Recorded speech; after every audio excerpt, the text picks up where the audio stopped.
Hello there, Sev here from Motorhome Dealer Group, and welcome to this video guide on the Webasto Dual Top ST8 system for heating and hot water and its associated control panel that you see here in front of us. Now, this video guide is going to show you how to use the basic features of this system, so how to turn on your heating, your hot water and so on, so that you feel comfortable using this system in your leisure vehicle.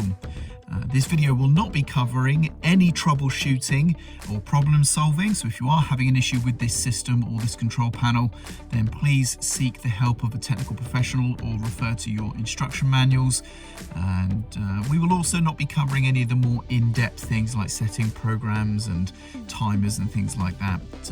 This is purely just to show you how to fire up your heating, your hot water, configure the basic settings and get up and running. It's kind of a quick start guide, if you will. So with that said, let's get into the video.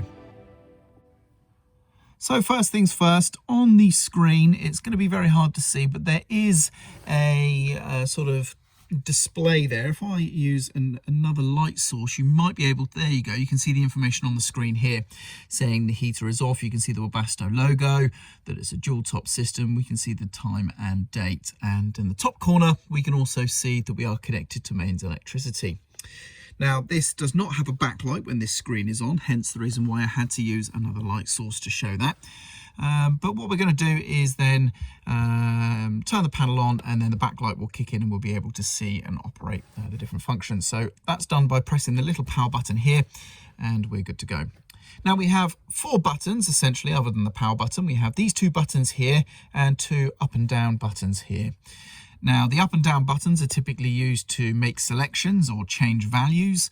These buttons here are used in different ways, and typically they have little soft menu sort of keys here at the bottom of the screen to tell you what function the button is going to do.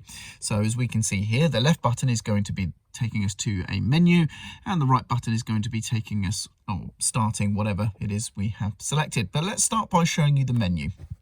If we press that, we get a menu with a vertical list of items that we can scroll through using these arrow buttons, and you can see a sort of almost computer-like scroll bar at the side to show you where we are in relation to the menu itself.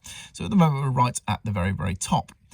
Now we have heating for the cabin, we have hot water, and then we have both together. So that is telling me that we can heat the cabin, but we won't get any hot water. We can run the hot water, but we won't get any heating. But if you want both together, then you're going to choose the third option. So that should hopefully clear that up for you. And then we have heating by timer. We have frost protection, draining the boiler, and then we have settings for the thermocall and telestart system. That's not going to be covered in this video guide. You have to have that system connected here in order for that to work. And if you look, if I press OK, that system isn't connected. So we can't show you that today anyway, even if we wanted to. We have programming timer. And then we have setup. So let's start with setup quickly. We go in here, press the OK button, which is going to be the bottom right. As you can see, it says OK there. We can set the date and time, the language, and temperature units, the hour format, and configure the contrast for the screen. So just some basic settings right there. And as you can see from the scroll bar, that is the bottom of the menu. Programming timer, this is where you would go to set the different temperatures for the different programs and things in the timer if you're going to use that. Now that's also, like I said at the beginning of the video in the intro, beyond the scope of this video today. We're not going to be showing you how to use the programs, but you can refer to your manual if you want to get into the nitty-gritty and use timers. Most leisure vehicle owners, though, are just going to be turning the heating and hot water on or off as and when they need it. So that's what we're going to be covering today. I'll come back to draining the boiler and frost protection. Let's start with the main features, which are going to be these 3 on the screen now: heating, hot water, and both together. So with heating cabin selected, I'm going to press OK. And then the next option we have is how we would like to power that. So we have either diesel powered. This is a diesel unit, so we can power by diesel, which is of course going to be coming from the main vehicle's fuel tank, or we have mains electricity. Now this option would only be available if we are connected to mains electric hookup, and we see this symbol in the top right corner of the screen, which we do. So those are the 3 options that we have initially. So we have diesel, electric at 1000 watts, mains electric at 2000 watts, or diesel combined with 1000 watt electric, or diesel combined with 2000 watts electric. So what this is basically allowing us to do is to choose individual power options for these energy sources. So I can run entirely on diesel. So if we're off grid, it would be diesel powered. We can run entirely on electric and not use any diesel. And if that's the case, we have the choice of 2 power settings, depending on how intensely we need to run the heating or hot water, whatever we're going to be powering. Or we can use combinations of diesel with either of those 2 electric options. And the combination settings are going to be used to get things very warm, very, very quickly. But then typically once at those sort of desired temperatures, you would then flick to either one of the solo options shown on the screen here to maintain that achieved temperature going forward. The combined settings really are just to get things hot, nice and quick, and then you're good to go. So I'm going to choose 1000 watt at on mains electric. So we click OK, and then it just says selection completed. And it's as simple as that. And then after a short time, the screen then shows the leisure vehicle showing that the heating is working. It says heater on in the top left, and we can see the desired temperature now, and we can see the power setting down here at the bottom for our reference. I can change the desired temperature, and that's it. The heating is on. Should I wish to stop the system, I simply press this button here, which as you can see is going to be a stop button. I press that, it says start now, so that shows that it has turned off, and the heater there at the top does say heater off, so we have turned off the heater. Easy as that, it really is that simple. Going to the menu, we have the same for hot water, so we click OK. And then we have different temperature settings for the hot water. So we have a target of 70 degrees or 40 degrees. And like many heating and hot water systems, you may find that the economy setting in hot climates or atmospheric conditions may not actually trigger, because the ambient temperature in and around the unit could be close to or at that or above that 40 degrees C. I'm going to choose comfort 70 degrees C. We click OK, and then we come back to pretty much the same kind of menu we had before with the heating, where we choose our energy source. We have diesel on its own, then we have mains electric at 1000 watts, and those are our 2 options that we have available here. So again, I'm going to choose mains electric, selection completed, and after a moment's time, you can see there water 70 degrees C, the energy source that we're using, and heater for the water is on. And again, we can stop or start by pressing the right key on the bottom there, or button on the bottom. That's easy. So that's how you use your heating and hot water as solo individual options. The combined option, heating cabin and hot water together, so we select that. We then have our energy source, so we have pretty much the same options that were available to us for the heating itself. So we have both diesel and the high or low electricity power options. I'm going to choose the higher in this instance, and there you go, selection completed. That is it. The water doesn't have a temperature selection in this mode.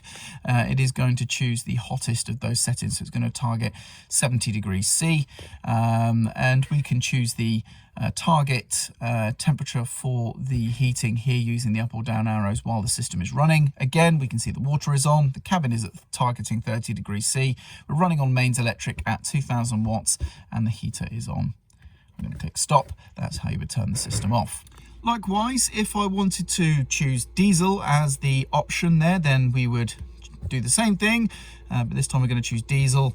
Selection completed, easy as that, and then you can see we have the same screen, the same configurability, but we have diesel labeled at the bottom there, showing that diesel is indeed the fuel source this time round. I am going to turn it off because this is an enclosed space that the vehicle is in, internal, so I don't want any exhaust fumes going in there. But it's worth noting as well that the diesel system or diesel option to power the system may just take a little while longer to get up and running fully compared to the mains electric option.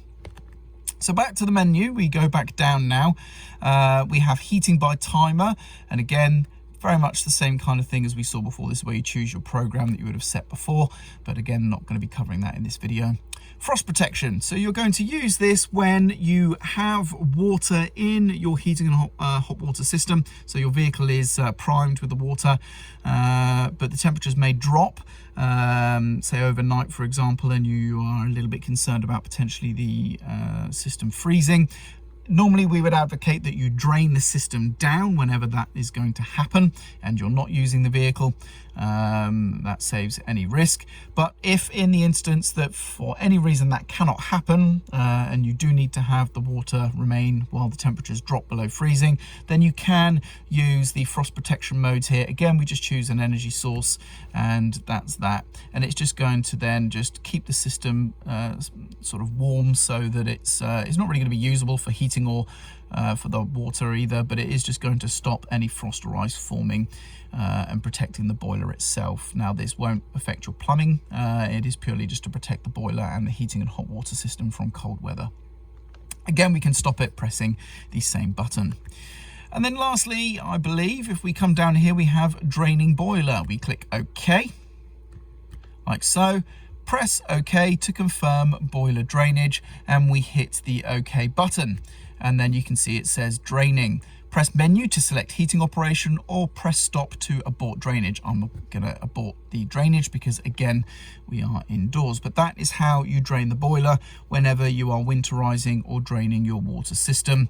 That is how you would go about doing that part. There is no physical valve or lever that you would operate like you get in many other vehicles or systems. This is software controlled, so the only way to drain your boiler is via this control panel in the way I've just shown. And it's as easy as that. That's how we use the system. It's very, very simple to use and very easy to find your way around once you know what you're looking at. And as you can see, we have lots of easy options for heating the vehicle, the cabin space, as well as the hot water, either individually or both together. You've got the option of using diesel or mains electric or combined options as well.